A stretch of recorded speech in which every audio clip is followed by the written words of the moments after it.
Welcome to Talk with Tara, the podcast where we dive into the bold, the funny, and the fascinating. I'm Tara, your host, bringing you honest, unfiltered conversations about life, love, health, relationships, and everything in between. If you enjoyed this thought-provoking conversation, explore the things that we're all trying to figure out, be sure to hit that follow button so you never miss an episode. Now, let's get started.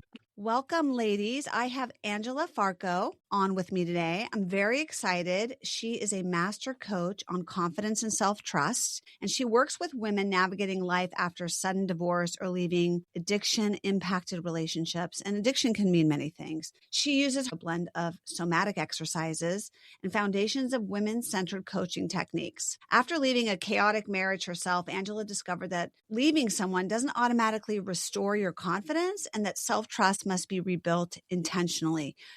She developed the 3S method, a practical nervous system informed approach built on 3 steps: stop, stabilize, and search. She'll go into that in more detail later.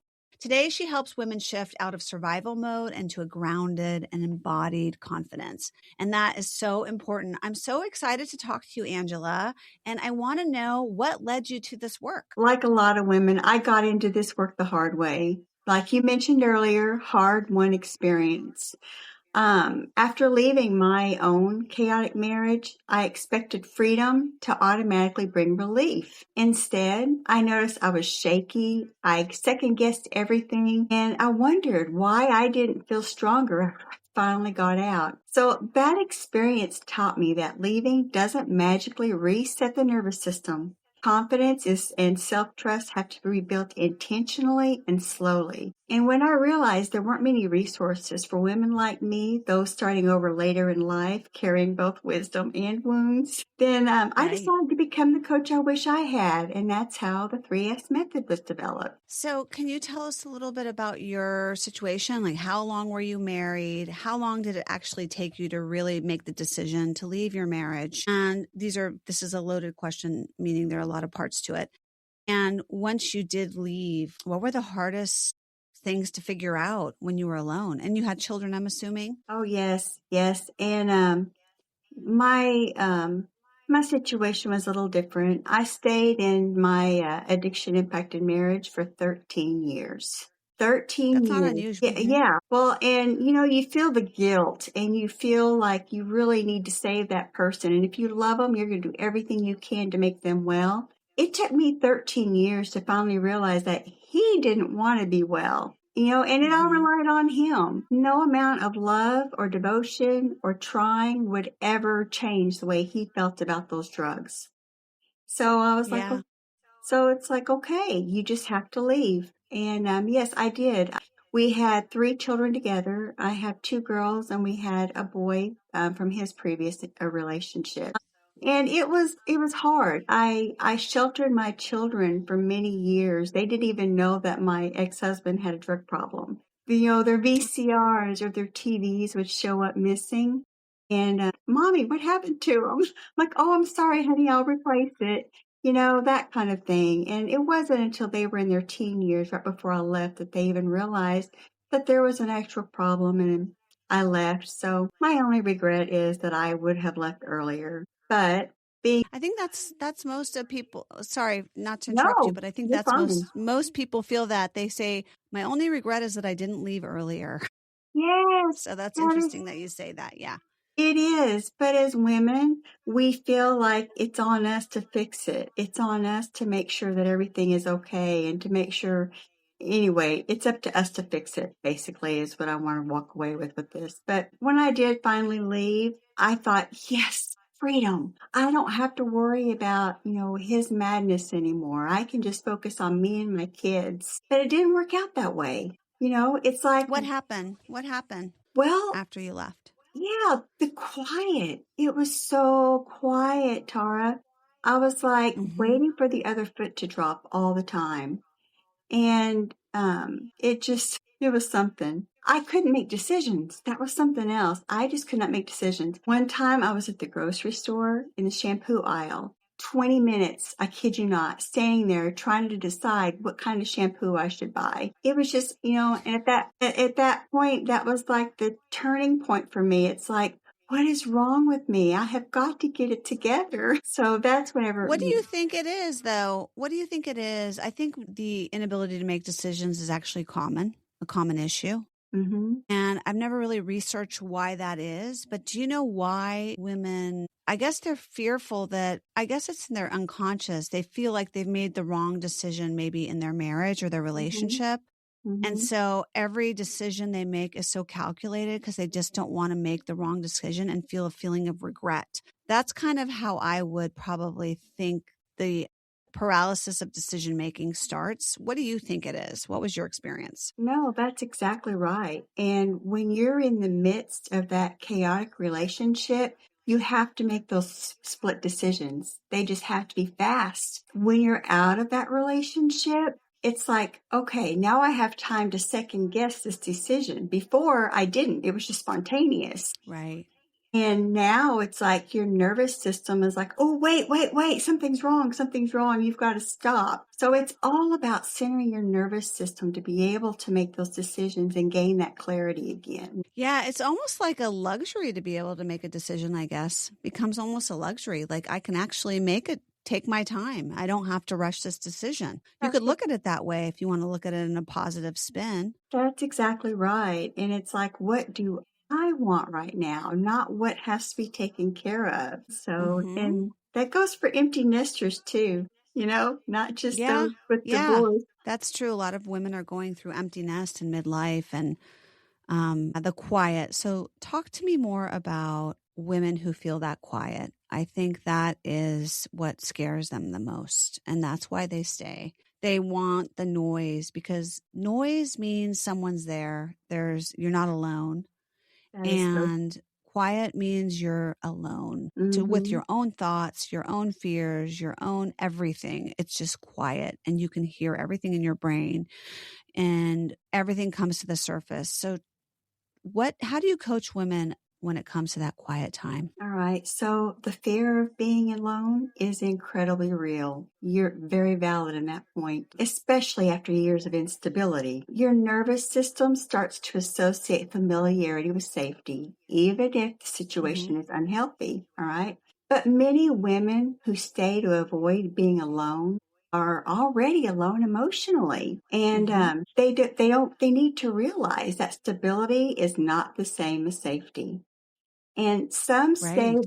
hmm and some stay because of something that's called intermittent reinforcement. All right. That's a cycle of chaos and calm, chaos and calm. And this cycle, it bonds the nervous system to that unpredictability.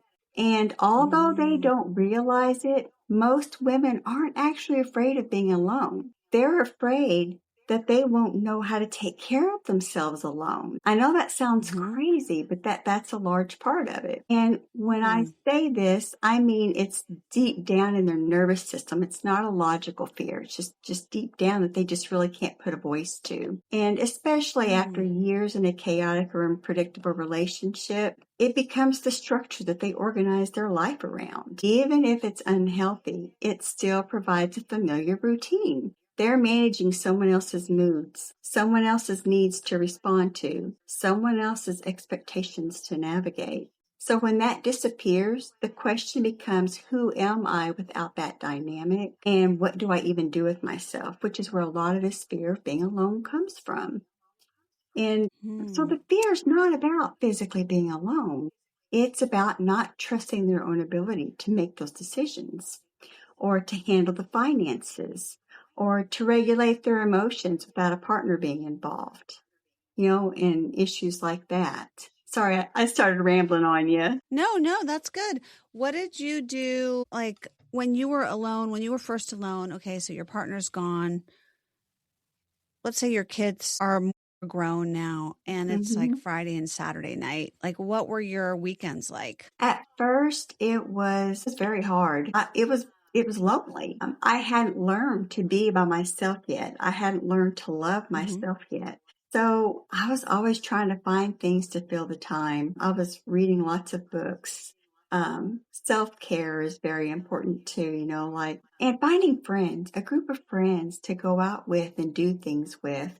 That's going to help kind of let your nervous system know that, hey, you're alone, but it's okay because you can still live your life and you can do what you want when you want to do it. So that's kind of how it came to me. And whenever I got to those moments where I started feeling the chaos pressing in on my mind and just feeling that fear just start to unfurl, that's whenever I would just I'd stop and then I would just stabilize. For me, stabilizing is breathing exercises. And then I would search where that was coming from. I try to find my inner voice on that. I'm like, is this coming from a place of loneliness or is this coming from a place of need? And then I would just try to work it out that way. So that's kind of the way I handle being Okay. alone. Okay. So you used your 3S method Yes. for yourself. Yes. And I'm glad you said that because I kept doing it, not realizing what I was doing at the time.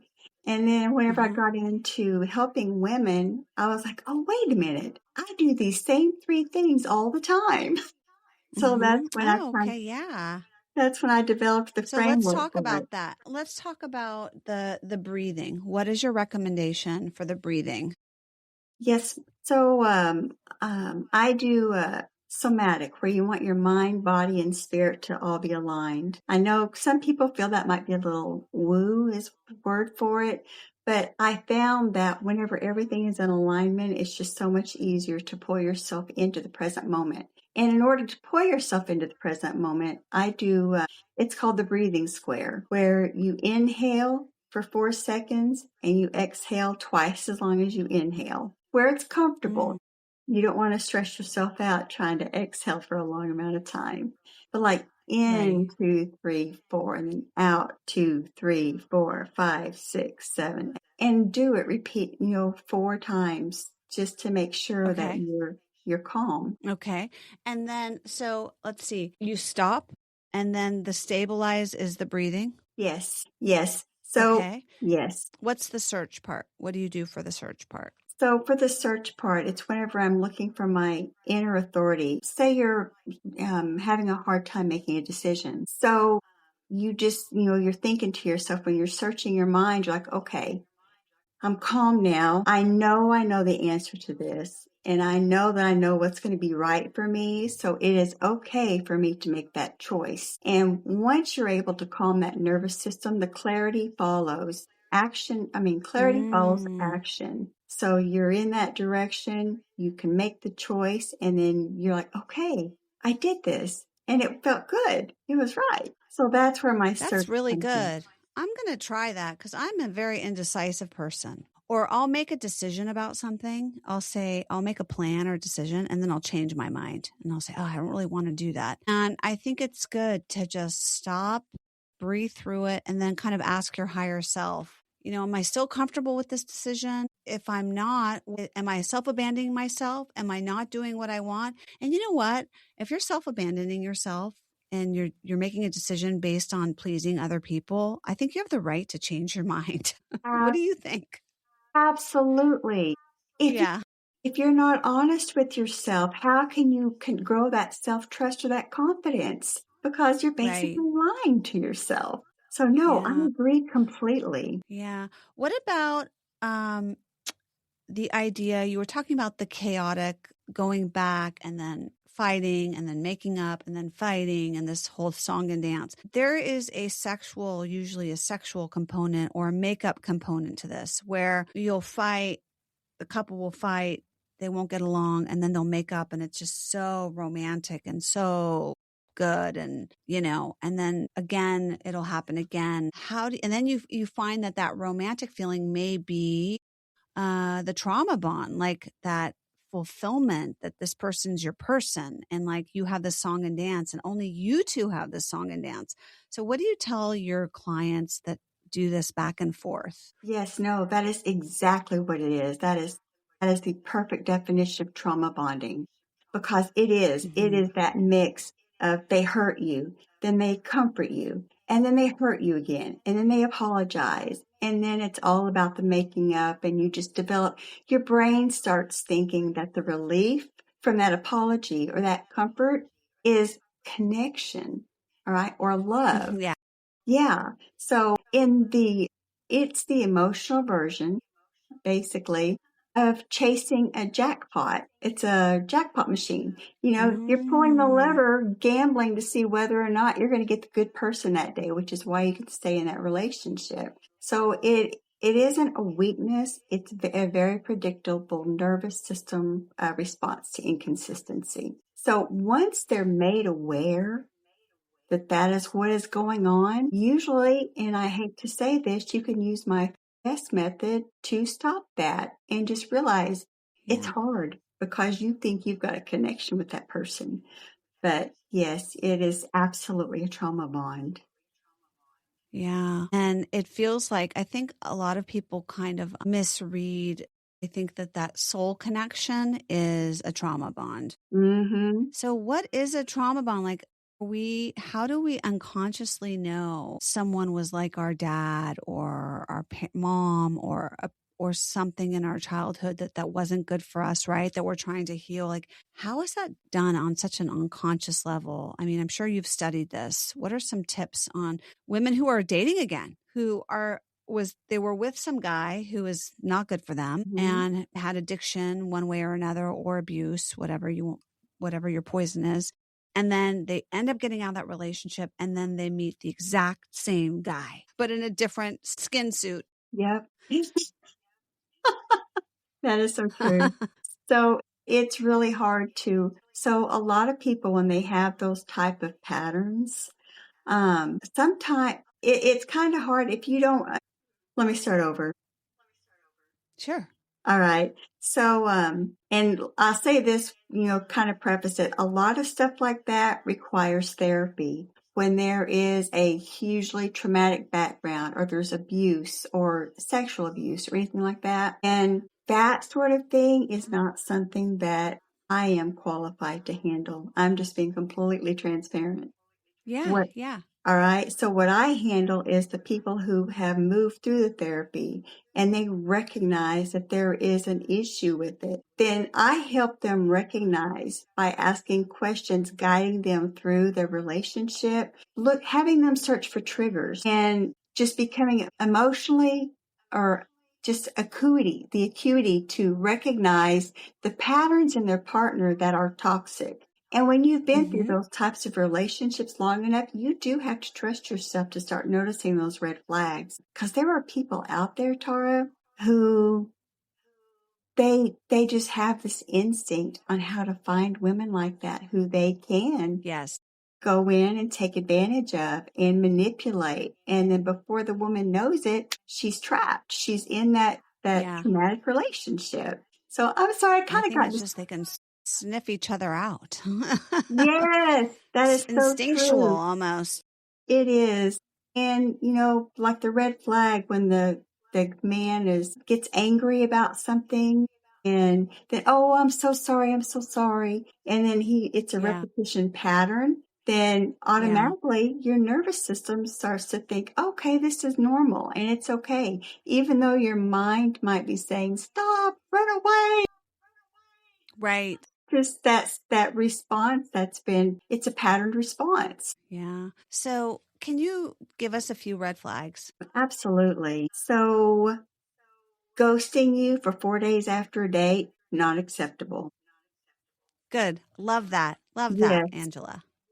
Not acceptable. No. And no, you have to know what is acceptable to yourself. Okay. I say it's Mm-hmm. not acceptable, and then if they get angry if they Okay. very easily, or they try to control you, say, I really liked that other dress you wore better than what you're wearing today. Or they'll just, yeah, or they'll say little That's a things good one. like, or they'll play your friends against you. Your friend she looks so pretty today. Trying to plant that Yeah. little seed in your head. Yeah, that's just their way of trying to gain manipulation. Or they will love bomb you. They will just Yeah. call you constantly and you're the woman for me after 2 dates. I mean, come on. Yeah. Red And flag. yes, and they're so in love with you. And those are just a couple I could think of off the top of my head. I like the one about like oh, why don't you wear the other dress? That's very subtle. Like, oh, I really like that other dress on you. It's funny because all of these, like I've experienced them in different stages of my life. I've experienced the angry one too. And it's interesting when I first started, I got out of my marriage and I met somebody who I would say was kind of my first person I really fell for. He had so many red flags. He could like dipped in red. And Mm-hmm. I thought we had so much chemistry, like, and he felt so familiar to me. Yes. And I thought, oh, this must be a soulmate. He feels so familiar to me. And then that's when I did the research on what trauma bonding means. And he must have had something in my past that was very familiar to me. And Yeah. he just knew how he could unconsciously knew that I would be attracted to him.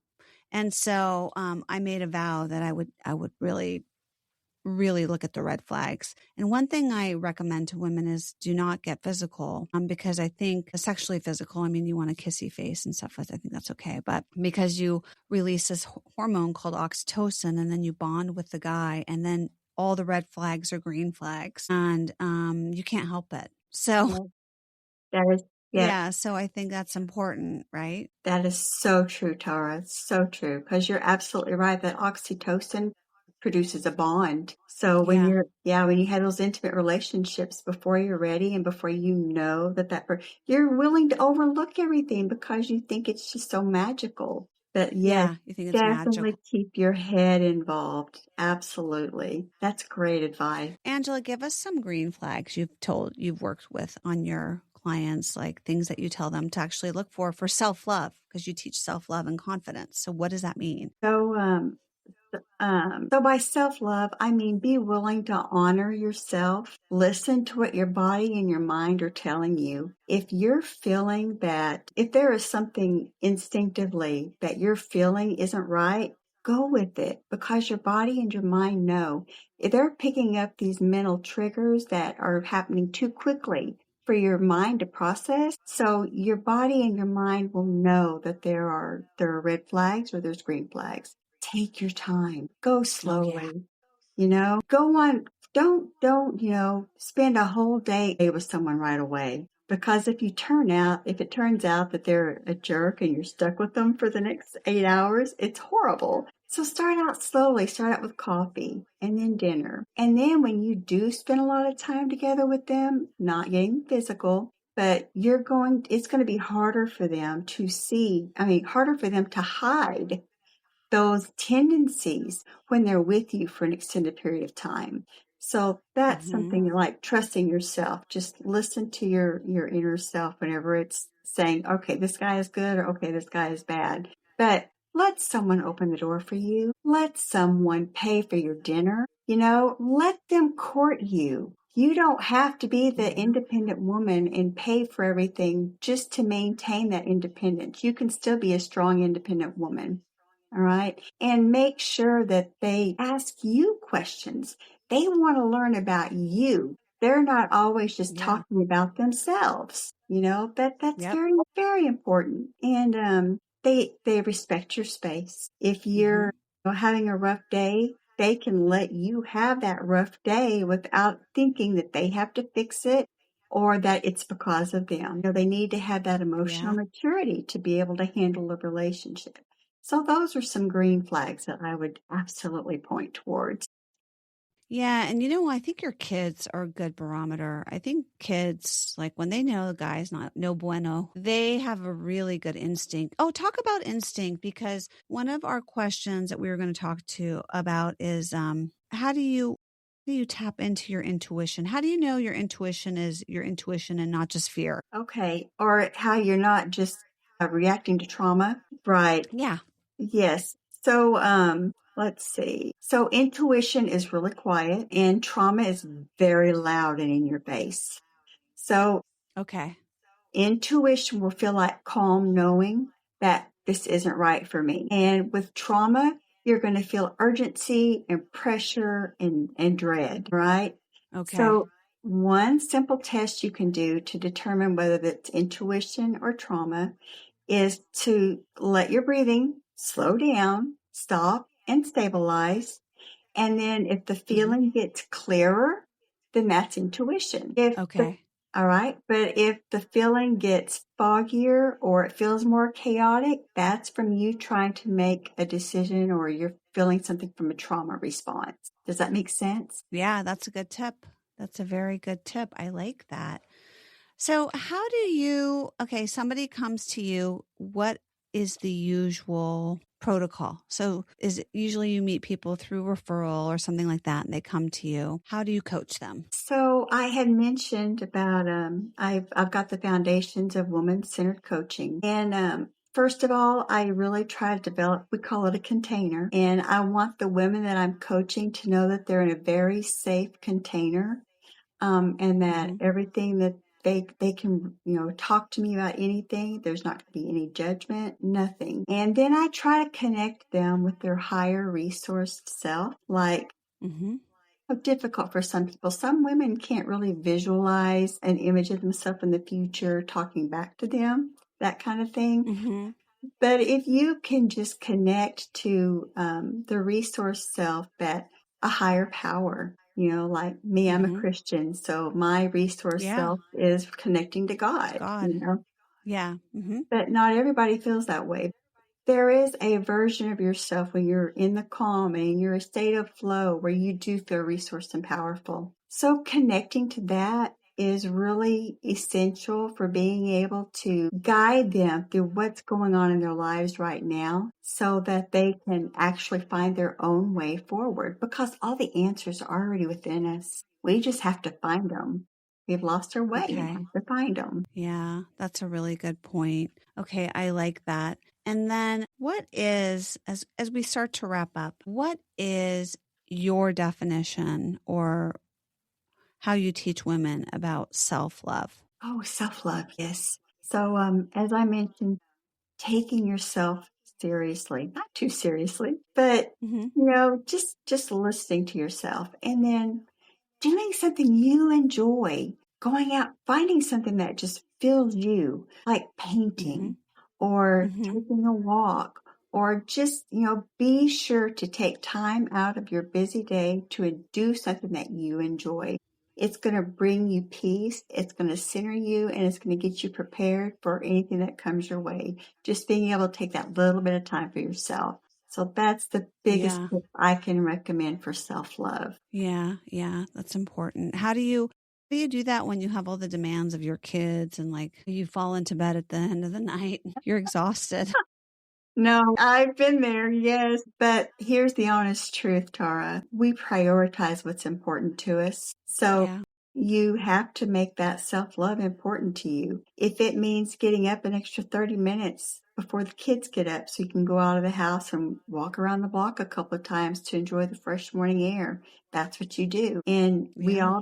we all have to make concessions. But and here's something too. If you are not taking care of yourself and doing those self-love things, then your loved ones are not getting the best version of you. They're getting Yeah. the Tara that's left over at the end of the day after her crazy work week, or the Right. stressed out mom who, had a crazy chaotic day. It's just, you Yeah. have to do that in order to give your best to the people you love. Yeah, and I think Angela gave you good tips too with the breathing. Like you can even, you're at a light, you're driving, carpool, whatever, you have time to breathe.